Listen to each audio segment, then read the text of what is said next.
नमस्कार, एग्जाम है P by Jharkhand channel में आपका स्वागत है। तो दोस्तों जुड़ चुका हूं मैं यहां पर आप सभी सहायक अध्यापकों के आकलन परीक्षा की तैयारी को लेकर के। तो दोस्तों हम बताते चले यदि आप झारखंड में सहायक अध्यापक आकलन परीक्षा की तैयारी में 101% सफलता प्राप्त करना चाहते हैं तो आपको हम बता दें यहाँ पर तैयारी जो है आपको पाठ्यक्रम पर आधारित सारे प्रश्नों को करना होगा। अब हम आपको बता देते हैं आपको जाना है दिल्ली और आपने पकड़ लिया है बनारस का ट्रेन तो आप पीछे ही रह जाओगे, ठीक है? आगे नहीं जा पाओगे। तो उसी तरह से आप लोग क्या कर रहे हैं कि पाठ्यक्रम पर आधारित एनसीईआरटी टेक्स्ट बुक के प्रश्नों को तो पढ़ ही नहीं रहे हैं और सिर्फ यहाँ पर बाजारू चीजें लेकर के पढ़ रहे हैं और सिर्फ दूसरे चैनल से जा करके एसएससी और जेएसएससी के क्वेश्चंस को आप देख रहे हैं। यहाँ से कुछ नहीं होने वाला है, आप जहाँ के तहाँ ही रह जाएंगे। आपको करना क्या है, तो आप अगर नहीं भी जुड़ते हैं किसी से तो आप सिर्फ टेक्स्ट बुक को पढ़िए। देखिए जैक ने स्पष्ट कह दिया है कि पाठ्यक्रम पर सारे आधारित प्रश्नों को ही पूछा जाएगा। अब इसके बाद भी बहुत से लोगों का कहना है कि पाठ्यक्रम का सिलेबस दिया है क्या, तो पाठ्यक्रम का सिलेबस है, जैक की किताब बनी हुई है, जैक ने ही किताब को दिया है। तो आपको पाठ्यक्रम देखना है तो आप सही ट्रेन को पकड़ें, सही जगह पर जाएं और सही रणनीति में सही समय पर तैयारी करें, नहीं तो सब कुछ धरा के धरा रह जाएगा। तो आपको हम बता देते हैं यहाँ पर इस चैनल पर यदि आप जुड़ते हैं तो आपको सब कुछ मिल रहा है, वही जो जैक मॉडल पर आधारित है। तो आपको सिर्फ और सिर्फ 501 रुपए में जुड़ करके आप यहाँ पर सारे पाठ्यक्रम पर आधारित प्रश्नों को देख सकते हैं और जैक मॉडल पर आधारित प्रश्नों को देख सकते हैं, जो कि कहीं भी किसी भी और किसी भी चैनल पर यह उपस्थित नहीं है। अब आपकी बारी है कि आप क्या डिसाइड करते हैं। अगर डिसाइड करते हैं तो अभी हमारे मोबाइल नंबर पर संपर्क कीजिए और यहाँ पर जुड़ जाइए, जिससे कि आपको किसी भी प्रकार का धोखा ना हो और आप यहाँ पर आकलन परीक्षा में पास करके एक दिन अस्थायी शिक्षक बन सके। पथरी हो जाने पर कौन सा पौधा का पत्ता पीसकर पिलाया जाता है? आपको बताना है कि जैसे किसी को बीमारी सुनते हैं पथरी, तो पथरी हो जाने पर एक पौधा पीसकर उसका पत्ता पीसकर पिलाया जाता है। वो कौन होता है? ब्रायोफाइलम, जिसको पत्थर चट्टा कहते हैं, पुदीना, हल्दी या मूली। कौन सा पथरी हो जाने पर कौन सा पौधा पीसकर पिलाया जाता है ना? तो ये इसका राइट आंसर है ब्रायोफाइलम या पत्थर चट्टा का पौधा ऐसा होता है जिसको पथरी होने पर यदि यूज किया जाए तो पथरी गल जाती है या पथरी का लेवल कम हो जाता है और सामान्य हो जाता है। तो ब्रायोफाइलम या पत्थर चट्टा उसको कहा जाता है। ईस्ट किस प्रकार का जीव है? ईस्ट जो होता है किस प्रकार का जीव है? एकल कोशिका जीव है, बहुकोशिका जीव है, द्विकोशिका जीव है या कोई नहीं, ठीक है? तो ईस्ट जो होता है वो एकल कोशिकाएं की बनी हुई होती है, एकल कोशिका होती है ईस्ट, वो एकल कोशिका होती है, ठीक है? ईस्ट में जनन किस विधि द्वारा होता है? तो सभी में जनन की विधि अलग अलग होती है, अलग अलग प्रकार से सभी जनन करते हैं, लेकिन ईस्ट में जो जनन होता है किस विधि से होता है, और ये 1001 बार प्रश्न अब तक पूछा गया है, इसलिए बहुत इंपॉर्टेंट है, आप लोग इसको जरूर देख लीजिएगा, ठीक है? मुकुलन विधि, कायिक विधि, प्रकाश संश्लेषण विधि या कोई नहीं, ठीक है? तो ईस्ट में जनन किस विधि से होता है? तो ईस्ट में जनन होता है, देखिए, मुकुलन विधि से। किस विधि से होता है? मुकुलन विधि से ईस्ट में जनन होता है। नर जनन अंग को क्या कहा जाता है? जो नर जनन अंग होते हैं वो पेड़ पौधे में भी होते हैं, पुष्प में भी होते हैं और मानव में भी होते हैं, ठीक है? तो नर जनन अंग के भाग को क्या कहा जाता है? पुंकेसर, स्त्री केसर, परागकण या कोई नहीं, ठीक है? तो नर के जनन भाग को हम लोग जो यहाँ पर फूल के रूप में देखेंगे उसको हम लोग पुंकेसर कहते हैं। क्या कहते हैं? पुंकेसर, यानी नर के जनन अंग को पुंकेसर कहा जाता है, ठीक है? अगला देखिएगा यहाँ पर, पुष्प के मादा जनन अंग को क्या कहा जाता है? पुष्प के मादा जनन अंग को क्या कहा जाता है? पुंकेसर, स्त्री केसर, पुमंग या कोई नहीं, ठीक है? तो पुष्प के जो मादा जनन अंग, मादा या यहाँ पर कर लीजिए स्त्री ना, मादा या स्त्री, तो स्त्री जनन अंग को हम लोग क्या कहते हैं? स्त्री केसर कहते हैं। क्या कहते हैं? स्त्री केसर, याद रखिएगा। स्त्री के जनन भाग को स्त्री केसर और पुरुष के जनन भाग को पुंकेसर, ठीक है? याद हो जाएगा ना कि नहीं होगा? देखिए, स्त्री के जनन अंग को, तो स्त्री है तो इससे स्त्री से बन जाएगा आपका स्त्री केसर। क्या बन जाएगा? स्त्री केसर, ठीक है? और पुष्प के पुरुष जनन भाग को, पुरुष के जनन भाग को, पुरुष जनन भाग को, तो पु और इसी पु से हो जाएगा, देखिए, पुंकेसर, इसी पु से हो जाएगा पुंकेसर। तो पुरुष का पुंकेसर और स्त्री का स्त्री केसर कहलाता है, ठीक है? चलिए, कैसे प्राप्त किए जाते हैं? आपको बताना है कि जो रेशम होता है, रेशमी वस्त्र जो होते हैं, उसके रेशे किससे प्राप्त किए जाते हैं? बकरी के बाल से, भेड़ के बाल से, रेशम के कीट या कोकुन से या कोई नहीं? तो देखिए यहाँ पर यह प्रश्न जो आपका आया है यूपी में, आपको बता दे रहे हैं, ये 3 बार पूछा गया है, ठीक है? पर्यावरण अध्ययन के 3 बार और विज्ञान के अंतर्गत एक बार ये प्रश्न यूपी में पूछा गया है। उसी तरह से बिहार में भी ये प्रश्न आया हुआ है कि रेशम के रेशे जो है किससे प्राप्त किए जाते हैं। तो आपको पता होगा कि रेशम के जो रेशे होते हैं वो क्या होता है, तो वो होता है रेशम के कीट। देखिए रेशम का कीट जो कोकुन जिसको कहते हैं, रेशम के कीट जिसको हम लोग यहाँ पर कोकुन कहते हैं, उससे रेशम प्राप्त किए जाते हैं और ये शहतूत की पत्तियों पर सबसे ज्यादा पाए जाते हैं, उसी से रेशम की प्राप्ति होती है। ठीक है, चलिए अगला देखिएगा, याक का ऊन प्राप्त होता है। याक जो यहाँ पर होते हैं याक, उनका ऊन कहाँ पर ज्यादा मिलता है? तिब्बत में, लद्दाख में, जम्मू कश्मीर में, या ए और बी दोनों, यानी तिब्बत और लद्दाख दोनों। तो आपको देखिए पता होना चाहिए, जो याक होता है यह जो है ऊन वाला जानवर है, भेड़ है। ठीक है, और यह वहां पर होते हैं जहां सबसे ठंडे, ऊंचे और ठंडे प्रदेश होते हैं, जहां पर ऊंचाई अधिक होती है और ज्यादा ठंडे पड़ते हैं। तो वहां पर क्या होते हैं कि वे उनके जान बचाने के लिए उनका जो अनुकूलन होता है, उनके जो होते हैं बाल बहुत घने घने होते हैं। ठीक है, उनके बाल बहुत घने घने होते हैं जिससे ऊन प्राप्त होता है उस बाल से। तो ये याक जो होते हैं ऊंचे स्थान, तो ऊंचे स्थान इसमें से कौन आपको नजर आ रहा है? तो देखिए तिब्बत भी ऊंचा स्थान है और लद्दाख भी ऊंचा स्थान है। तो तिब्बत और लद्दाख के दोनों जगहों पर इसी प्रकार के जानवर पाए जाते हैं याक, जो कि यहाँ पर बाल से ढक करके अपने यहाँ पर रह सकते हैं। तो दूसरे जंतु जाएंगे तो यहाँ पर क्या हो जाएंगे, मर जाएंगे, और वो यहाँ वहां पर रहने के लिए अनुकूलित नहीं है। तो ऐसे जगहों पर याक रहते हैं और यह तिब्बत और लद्दाख दोनों जगहों पर पाए जाते हैं। इसका राइट आंसर डी हो जाएगा। ठीक है, चलिए अगला देखिएगा, पश्मीना शॉल कहाँ से प्राप्त होता है? बहुत बार आप प्रश्न को देखे होंगे, पश्मीना नाम सुने होंगे। तो नया नया आप अगर पहली बार अगर देख रहे हैं तो आप यह, इसका मतलब है कि आपने सीटेट ये सब नहीं ज्वाइन किया है। तो सीटेट यदि आप दिए होंगे तो पश्मीना शॉल के बारे में बार बार वहाँ सीटेट में पूछा जाता है। ठीक है, तो ये आपका पश्मीना शॉल जो है यहाँ पर स्टेट का भी एग्जाम में लगा दिया है, आता है बार बार।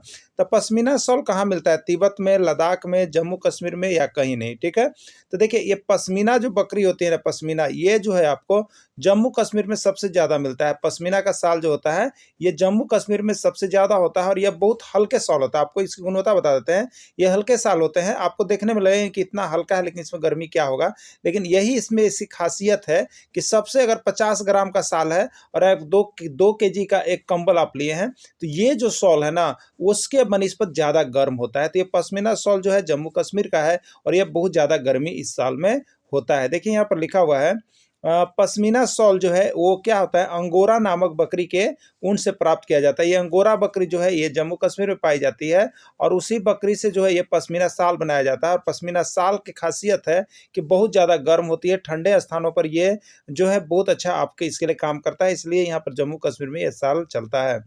भेड़ होते हैं, आपको पता ना भेड़ क्या होते हैं, शाकाहारी, मांसाहारी, सर्वाहारी, या कोई नहीं? तो चलिए यदि आप जानते हैं भेड़ के बारे में तो ये आपका बिहार में पूछा गया है, साथ ही बंगाल में पूछा गया है कि भेड़ क्या होते हैं, शाकाहारी होते हैं, मांसाहारी होते हैं, सर्वाहारी होते हैं, या कोई नहीं? तो आपको पता होगा कि भेड़ जो होते हैं हमारे वो क्या है, तो यहाँ पर शाकाहारी जंतु में आते हैं। ठीक है, भेड़ किस में है? शाकाहारी में आते हैं, क्योंकि वे सिर्फ शाकाहारी चीजें ही खाते हैं।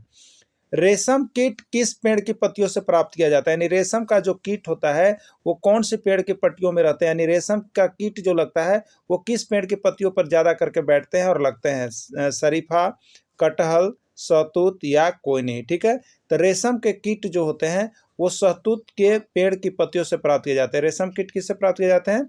शहतूत के पेड़ की पत्तियों से प्राप्त किए जाते हैं। ठीक है, तो रेशम कीट जो होता है शहतूत, जिसको आप लोग कभी कभी सुने होंगे तूत के नाम से जानते होंगे, तूत ना, उसी को हम लोग यहाँ पर शहतूत कहते हैं। तो ये शहतूत के पेड़ के जो होते हैं पत्तियों पर, उस पर रेशम कीट बहुत ज्यादा प्राप्त किए जाते हैं और रेशम कीट रेशम पालन के लिए ये अच्छा एक पौधा भी माना जाता है, शहतूत को हम लोग कहते हैं। ठीक है, चलिए अगला, सबसे सामान्य रेशम कीट का नाम क्या है? मतलब यहाँ पर जो रेशम कीट होते हैं जो शहतूत पेड़ की पत्तियों पाए जाते हैं उसमें बहुत तरह के रेशम कीट होते हैं, लेकिन सबसे सामान्य जो सब जगह लगभग पाए जाते हैं और उससे प्राप्त किए जाते हैं, तो उस सामान्य रेशम कीट का नाम क्या है? शहतूत रेशम कीट, शरीफा रेशम कीट, पालक रेशम कीट, या कोई नहीं? ठीक है, तो सबसे सामान्य रेशम कीट जो होता है उसको हम लोग यहाँ पर कहते हैं, देखिए शहतूत। ठीक है, शहतूत रेशम कीट होता है। ठीक है, शहतूत रेशम कीट को हम लोग कहते हैं।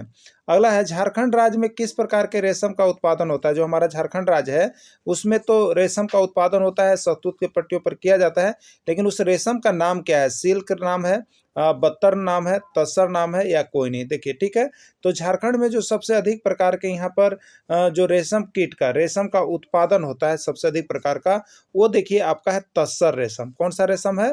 तस्सर रेशम जो होता है वो सबसे अधिक होता है, उसको हम लोग तस्सर रेशम के नाम से जानते हैं। तस्सर रेशम जो है वो राइट आंसर आपका हो गया। ठीक है, चलिए अगला देखिएगा। प्राकृतिक रेशम उत्पादन में विश्व में पहले स्थान पर कौन सा है? माने प्राकृतिक रेशम के उत्पादन में विश्व में सबसे पहले स्थान पर कौन सा देश है? आपको बताना है। चीन, संयुक्त अमेरिका, भारत या कोई नहीं। ठीक है, तो प्राकृतिक रेशम के उत्पादन में विश्व में पहले स्थान पर जो है वो आपका चीन स्थान रखता है। कौन सा स्थान रखता है? चीन स्थान रखता है। ठीक है, रेशम कीड़ा है, रेशम का कीड़ा कौन होता है? रेशम का कीड़ा कोकून, कैटरपिलर, शलभ या कोई नहीं। ठीक है, तो रेशम के कीड़ा को हम लोग क्या कहते हैं? कोकून कहते हैं ना। रेशम के कीट को कोकून के नाम से जानते हैं और इसी से रेशम प्राप्त होता है, तो ये कोकून ही कहा जाता है। अगला है, निम्नलिखित में से कौन ऊन नहीं देता? आपको बताना है इसमें से कौन जो है ऊन नहीं देता है। याक है, ऊंट है, बकरी है या कुत्ता। देखिए याक ये सबसे ऊंचे स्थानों पर और सबसे ठंडे स्थानों पर रहते हैं, तो इनका ये क्या होते हैं? तो इनके बहुत घने घने बाल होते हैं जो कि ऊन प्राप्त इनसे होता है और यह बहुत ही गर्म होता है।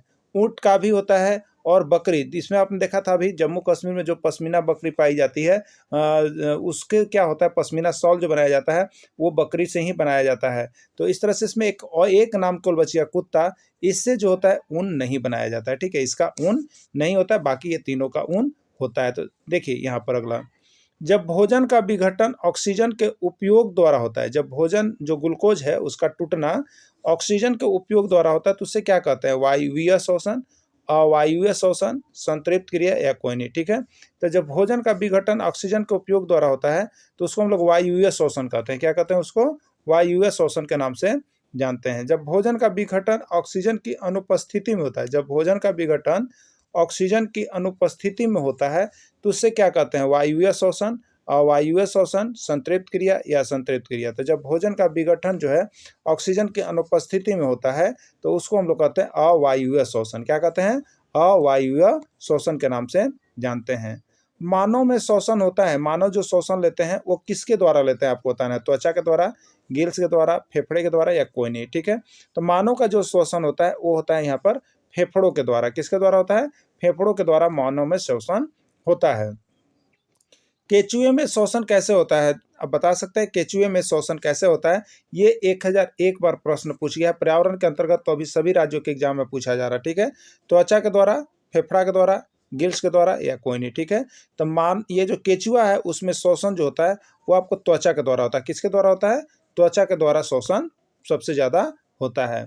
मछली में श्वसन अंग होता है, मछली में श्वसन अंग कौन होता है? ये भी प्रश्न आपको 501 बार पूछ दिया गया है कि मछली में श्वसन अंग कौन होता है? त्वचा, फेफड़ा, गिल्स या कोई नहीं। तो मछली में जो श्वसन अंग होता है वो गिल्स होता है। ठीक है, जिसके द्वारा मछली जो होते हैं घुले हुए ऑक्सीजन को लेते रहते हैं और पानी के अंदर जिंदा रहते हैं। ठीक है, मेढक में श्वसन अंग होता है, कौन कौन होता है? फेफड़ा होता है, त्वचा होता है, ए और बी दोनों होता है या कोई नहीं। ठीक है, तो देखिए मेढक में जो श्वसन अंग होता है वो ए और बी दोनों यानी फेफड़ा और त्वचा दोनों होता है, क्योंकि मेढक जो उभयचर प्राणी है वो देखिएगा तो पानी में भी रहता है और स्थल पर भी आप देखते हैं दोनों जगह जिंदा रहता है। तो जब वो पानी में रहता है तो वो जो ऑक्सीजन है वो फेफड़ा के द्वारा लेता है, और जब पानी में जब रहता है तो ऑक्सीजन जो है त्वचा के द्वारा लेता है। किसके द्वारा लेता है? त्वचा के द्वारा। लेकिन जब ये धरातल पर आ जाता है, जमीन पर रहता है, तो वो ऑक्सीजन जो है फेफड़ा के द्वारा लेता है। इसलिए दोनों जगहों पर रहने के लिए अनुकूलित होता है। इसका राइट आंसर ए और बी दोनों हो जाएगा ना। पत्तियों में गैसों का आदान प्रदान होता है किसके द्वारा? फेफड़ों के द्वारा, तना के द्वारा, रंध्र के द्वारा या कोई नहीं। तो देखिए इसमें जो पत्तियों में गैसों का आदान प्रदान होता है वो रंध्र के द्वारा होता है। विश्व जल दिवस कब मनाया जाता है? देखिए यहाँ पर है 22 मार्च, 22 अप्रैल, 22 मई या 22 जून। देखिए यहाँ पर एक नियत तिथि फिक्स है कि विश्व जल दिवस जो है वो मनाया जाता है आपको 22 तारीख को। ये तो फिक्स हो गया, लेकिन आपको महीना याद करना है कि मार्च का था या अप्रैल या मई या जून। ठीक है, देखिए अब आपको बताते हैं, दो प्रश्न यहाँ से जो रहता है। देखिए 22 मार्च, ठीक है, और 22 अप्रैल, ये दोनों को याद कर लीजिएगा, ये दोनों बार बार पूछा जाता है। ठीक ना, तो देखिए ये क्या होता है, जैसे हम देखेंगे धरती की सतह, तो ये क्या है? धरती है, ये पृथ्वी है, और जल इसके क्या होते हैं? इसके ऊपर होते हैं ना, होते हैं। तो देखिए अब आपको बताते हैं, जल जब इसके ऊपर हैं तो यहाँ पर देखिए सबसे पहले क्या आएगा? मार्च आएगा, फिर अप्रैल आएगा। तो मार्च आया तो ये ऊपर हो गया, तो 22 मार्च ना, मार्च ये हो जाएगा आपका जल दिवस, 22 मार्च को जल दिवस हो जाएगा। और इसके नीचे क्या है, देखिए पृथ्वी है, तो ये 22 का ही डेट रहेगा, लेकिन ये अप्रैल होगा, तो 22 अप्रैल जो है आपका पृथ्वी दिवस हो जाएगा। तो बहुत इंपॉर्टेंट है 22 मार्च, यानी जल बना लीजिएगा, जल ऊपर है तो 22 मार्च को जल दिवस और 22 अप्रैल को पृथ्वी दिवस। तो यहाँ पर कंफ्यूज होता है मार्च की अप्रैल, तो इस तरह से आप जब बना करके याद रखिएगा कि पृथ्वी है उसके ऊपर वाले जल को लेना है ना, तो ऊपर वाला जल है तो 22 मार्च को जल दिवस और 22 अप्रैल को पृथ्वी दिवस हो जाएगा। ओके, चलिए अगला देखिएगा। अंतरिक्ष से देखने पर पृथ्वी किस रंग की दिखलाई पड़ती है, ये इसको आपको बताते हैं 1001 बार आया हुआ है, और यहाँ पर जो होते हैं 100% लोग गलत करके बैठते हैं। ठीक है, तो इसको सही कैसे कीजिएगा, तो देखिए आपको हम बता देते हैं। बहुत लोग क्या होता है कि काला को बहुत ज़्यादा चाहते हैं, काला को चाहते हैं ना, तो बस एक ही चीज़ याद रखते हैं कि अंतरिक्ष यात्री के पूछता हूँ तो बस काला बता दी है भाई, तो ये बात नहीं है, आपको दोनों चीज़ का कन्फ्यूजन दूर करना होगा। ठीक है, देखिए आप अंतरिक्ष में है, आप कहाँ पर है, स्पेस अंतरिक्ष में है, और अंतरिक्ष से जब आप पृथ्वी की ओर देखेंगे, ध्यान दीजिएगा, जब पृथ्वी की ओर देखिएगा तो पृथ्वी का जो है 2/3 भाग किससे भरा हुआ है, जल से भरा हुआ है। तो जल से भरा हुआ है, इसलिए ये जो है नीला रंग का दिखाई देगा, याद रखिएगा, नीला रंग का। कब, जब अंतरिक्ष से नीचे देखिएगा तब पृथ्वी की ओर जब हम देखेंगे तो वो नीला दिखाई देगा, लेकिन जब अंतरिक्ष से हम ऊपर, ये ऊपर कहने का मतलब क्या है, अंतरिक्ष यात्री को ऊपर आकाश, आकाश को देखिएगा, तो अंतरिक्ष यात्री जब आकाश को देखेगा तो वो दिखाई देगा काला। देखिए यहाँ पर डाउट एकदम मत रखिएगा, आपको हम इसीलिए कंफ्यूजन को दूर कर रहे हैं, क्योंकि ये दो प्रश्न बार बार आते हैं और आपको, और यहीं पर आप कंफ्यूज कर, देखिए ये अंतरिक्ष हो गया, अंतरिक्ष से जब आप पृथ्वी की ओर देखिएगा तो पृथ्वी क्या होता है, नीला होता है ना, तो पृथ्वी को नीला ग्रह भी कहते हैं। तो पृथ्वी अंतरिक्ष से नीचे देखिएगा तो पृथ्वी दिखाई देगा, पृथ्वी का कलर होता है नीला, और ऊपर देखिएगा आकाश, तो आकाश को हम कहते हैं काला। ठीक है, तो अंतरिक्ष यात्री को आकाश काला दिखाई देता है, अंतरिक्ष यात्री को पृथ्वी नीला दिखाई देता है। एकदम कंफ्यूजन को दूर कर लीजिएगा, यहाँ से 101% प्रश्न हर बार आ रहा है ना। अब देखिएगा पृथ्वी पर कितना भाग जल है, 2/3, 3/4, 1/2 या कोई नहीं। ठीक है, तो पृथ्वी का 2/3 भाग जो है वो जल से घिरा हुआ है। किससे घिरा हुआ है, जल से घिरा हुआ है, यही इसका ज्यादा आंसर होता है, तो यही आता है, बहुत बार आया हुआ, सब एग्जाम में आया हुआ। ठीक है, पृथ्वी का कितना प्रतिशत भाग जल समुद्र से घिरा हुआ है, तो देखिए आपको एक कहानी सुनावत होते हैं कि जैसे जब समुद्र में यहाँ पर हमारे सैनिकों का जब बोट चलते रहता है, तो आप देखें कि ये लोग समुद्र के पानी को छूते जरूर हैं, लेकिन समुद्र पानी को पी नहीं सकते। तो इसलिए कहावत कही गई है, समुद्र में पानी है बहुत लेकिन प्यास नहीं बुझती। यानी समुद्र में लोग जब 2-2 महीने 3-3 महीने का बोटिंग लेकर सफर करने हमारे सैनिक निकल जाते हैं, तो वो अपने साथ पानी भी लेकर के जाते हैं। ऐसा नहीं है कि समुद्र के पानी को आप पी सकते हैं। ठीक है, तो यही चीज होता है, सबसे अधिक समुद्र का पानी है, और वो जो है आपका देखिए 97% है। कितना है, 97%, यानी कितना प्रतिशत जल समुद्र में पाया जाता है, तो 97% भाग जो है समुद्र में पाया जाता है। बहुत बार ये प्रश्न आया है, बर्फ से पिघलने वाले जल की मात्रा कितनी है, बर्फ से पिघलने वाले जल, जैसे हमारा हिमानी हो गया, हिमनद हो गया, बर्फ की नदियां, तो बर्फ से पिघलने वाले जल होते हैं, उसकी मात्रा कितनी है, 2, 3, 4 या 3, कोई नहीं। तो ठीक है, बर्फ से पिघलने वाले जो जल की मात्रा होती है वो आपका यहाँ पर है 2%, और इसको हम लोग यहाँ शुद्ध जल के रूप में भी जानते हैं। स्वच्छ जल या पीने योग्य जल का प्रतिशत हमारे पृथ्वी पर कितना है, तो देखिए ना, आपको तो पता ही चल गया ना, 97% भाग क्या है, समुद्र में है, बच्चा 3%। ठीक है, तो 3% में भी जो शुद्ध जल माना जाता है वो वर्षा का और हिमनद का ही माना जाता है। तो अब इसी में देखिएगा तो आपका 2 से 3 के बीच में, 2 से 3% के बीच में एक आध गो ऑप्शन आपको देगा ना, वो ऑप्शन को आपको सही कर लेना। तो यहाँ पर देखिए ये तो 0.0 के है, ये 1 के साथ है, ये 4 के साथ है, तो 2 और 3 के बीच में एक ही को यहाँ पर ऑप्शन है 2.08, तो इसी को भी मान लेना है। तो इसी तरह से 2.08, 2.10, 2.12 इस तरह ऑप्शन में दिए हुए रहते हैं, मतलब 2 से 3% के बीच में आपको शुद्ध जल या पीने योग्य जल का प्रतिशत रहेगा, तो ये होगा। तो ये आपको देखिए 1001 बार आया वो प्रश्न है, 1-2 बार की बात मत कहिए, इसलिए इसको तो आप लोग सारा देखिएगा। और ये चैप्टर तो पूरा है कि पूरा इंपॉर्टेंट है, इसमें जितना जल चैप्टर है, क्योंकि जल से एक प्रश्न तो आपका पक्का भिड़ना है। ठीक है, चलिए, अंतरिक्ष यात्री को आकाश किस रंग का दिखाई पड़ता है, नीला, काला, पीला या हरा, आप जवाब दे दिए होंगे, क्योंकि ये अंतरिक्ष है। अंतरिक्ष से जब आकाश की ओर हम देखेंगे तो ऊपर होता है, अंतरिक्ष से ऊपर देखेंगे तो काला, और नीचे देखेंगे तो पृथ्वी दिखाई देगा, और ये होगा नीला। अभी भी हमने बताया था, फिर बता दिया, अंतरिक्ष से आकाश की ओर देखेगा अंतरिक्ष यात्री तो उसको काला दिखाई देगा, और अंतरिक्ष से पृथ्वी की ओर देखेगा अंतरिक्ष यात्री तो उसको काला दिखाई देगा, एकदम नीला दिखाई देगा। ठीक है, जब पृथ्वी की ओर देखेगा, अंतरिक्ष से ऊपर आकाश की ओर देखेगा तो काला, अंतरिक्ष से जब पृथ्वी की ओर देगा तो नीला। एकदम डाउट में नहीं रहिएगा, ये बार बार प्रश्न आ रहा है। तो देखिए यहाँ पर हमने नोट्स भी आपको बना दिया है, क्योंकि आपको कन्फ्यूजन न रहे, आपके लिए हम यहाँ पर काम करते हैं। तो आपको सारी तरह से हमारा टीम जो है, यूट्यूब टीम आपके लिए सुविधा प्रदान करते रहता है। तो अंतरिक्ष से पृथ्वी नीचे की ओर देखने पर यह पृथ्वी नीले रंग की दिखलाई पड़ती है, जबकि अंतरिक्ष से ऊपर आकाश की ओर देखने पर आकाश काला रंग का दिखलाई पड़ता है। ठीक है। जल की कितनी अवस्थाएं होती है, आपको बताना है कि जल की कितनी अवस्थाएं होती है, 1, 2, 3 या 4। जल की कितनी अवस्थाएं होती है, तो जल की 3 अवस्थाएं होती है। जल की कितनी अवस्थाएं होती है, 3 अवस्थाएं होती है। नीचे नोट्स भी बनाया हुआ है कि जल की 3 अवस्थाएं होती है, ठोस, द्रव और गैस। ठीक है। चलिए देखिए, पृथ्वी पर जल का मुख्य स्रोत है। पृथ्वी पर जल का मुख्य स्रोत कौन है, वर्षा का जल, सतही जल, भूमिगत जल या कोई नहीं। ठीक है। तो पृथ्वी पर हमारा जो जल है उसका मुख्य स्रोत आने का जो होता है वो आपका होता है वर्षा का जल। ठीक है। और इसको शुद्ध जल के भी रूप में हम लोग जानते हैं। ठीक है।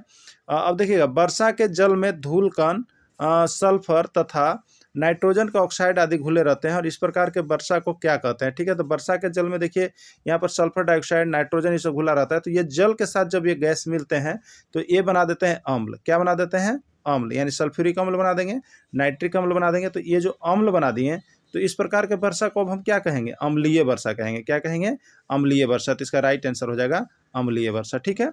चलिए अगला है यहाँ पर, आगरा स्थित ताजमहल के पीला होने का मुख्य कारण क्या है। देखिए, जब अम्लीय वर्षा है, सतही वर्षा है, धारा वर्षा है, कोई वर्षा, देखिए आपका अगर स्मारक बनाए हुए हैं या इस मौसम पेंट किए हुए हैं, अगर वहाँ पर किसी भी प्रकार की वर्षा होती है तो आपके उस पेंट किए हुए भाग पर कोई असर नहीं पड़ेगा।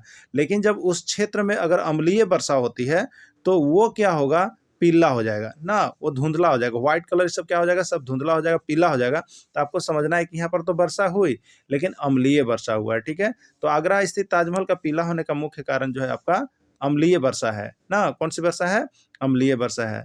झारखंड राज्य में वार्षिक वर्षा कितनी होती है, आपको बताना है। झारखंड राज्य में वार्षिक वर्षा कितनी होती है, 120 सेंटीमीटर, 130 सेंटीमीटर, 140 या 150 सेंटीमीटर। ठीक है। तो देखिए, जो हमारा झारखंड राज्य है उसमें वार्षिक वर्षा जो होती है 140 सेंटीमीटर होती है, लेकिन सभी क्षेत्रों में नहीं होती है। ये पूर्वी सिंहभूम, पश्चिमी सिंहभूम और रांची जैसे क्षेत्रों में, मतलब पलामू, ये सब क्षेत्रों में देखिए तो 120 110 मिलीमीटर वर्षा होती है। यहाँ पर वर्षा कम होती है। ठीक है। अगला है, भौम जल के स्तर में कमी आने का मुख्य कारण क्या है। जो हमारा भौम जल है, भूमिगत जल है, उसके स्तर में कमी आने का मुख्य कारण क्या है, जनसंख्या वृद्धि, कृषिगत उपयोग, वर्षा का असमान वितरण या सभी। जैसे होता क्या है कि भौम जल यानी वर्षा का जल जो होता है भूमि के अंदर रिस करके रहता है, जिससे हम लोग यहाँ पर क्या करते हैं, तो पानी को निकालते हैं ट्यूबवेल के माध्यम से, चापाकल के माध्यम से, पंप के माध्यम से। तो ये भौम जल का स्तर भी अब धीरे धीरे डाउन हो रहा है, यानी जहाँ पहले 30 फीट पर पानी होती थी वो अब 100 फीट चलेगा। तो ये कितना डाउन होने का रीजन क्या है, तो जनसंख्या वृद्धि भी है, कृषिगत उपयोग भी है और वर्षा का असमान वितरण, ये सभी इसके मुख्य कारण हैं। ठीक है। इसके सभी मुख्य कारण यहाँ पर हैं। झारखंड का जल पुरुष के नाम से किसको जाना जाता है, झारखंड का जल पुरुष के नाम से किसको जाना जाता है, आपको बता देते हैं।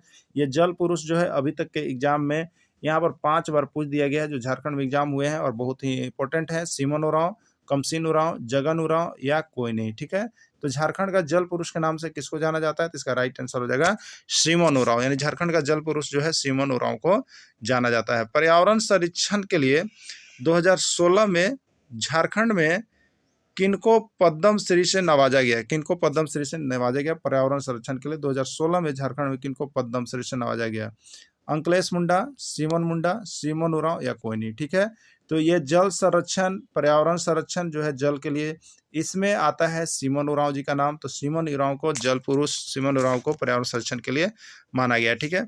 खेत के फसल सूख जाते हैं, कौन सी वर्षा कारण, खेत के, अम्लीय वर्षा, सोहनीय वर्षा, क्षारीय वर्षा या कोई नहीं। ठीक है।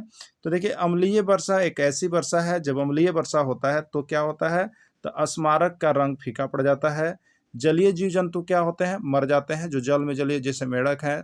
और यहाँ पर मछली की बात करें तो जिस क्षेत्र में अम्लीय वर्षा होगा वहाँ के जीव जंतु क्या होंगे, वो मर जाएंगे और पानी के ऊपर छल आ जाता है। ठीक है।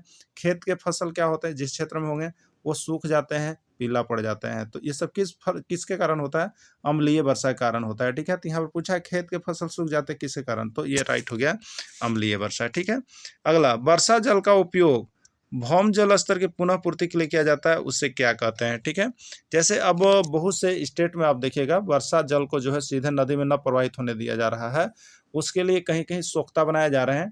ठीक है, कहीं-कहीं मनरेगा की तरफ से आपको ये बन रहा है, डैम बनाए जा रहे हैं और कहीं-कहीं पर तो आपको घरों में ही छत के ऊपर जो होता है वर्षा जल संग्रहण के लिए ये इस तरह से पाइप बना दिया जा रहा है टैंकी और उसमें वर्षा जल का संग्रहण किया जाता है। तो बहुत ही जगहों पर वर्षा जल संग्रहण के लिए सोख्ता बनाया जा रहा है। तो ये जो होता है वो क्या करते हैं, इसको क्या कहते हैं हम लोग? तो इसको हम क्या कहेंगे? वर्षा जल संग्रहण, जल, डैम या कोई नहीं।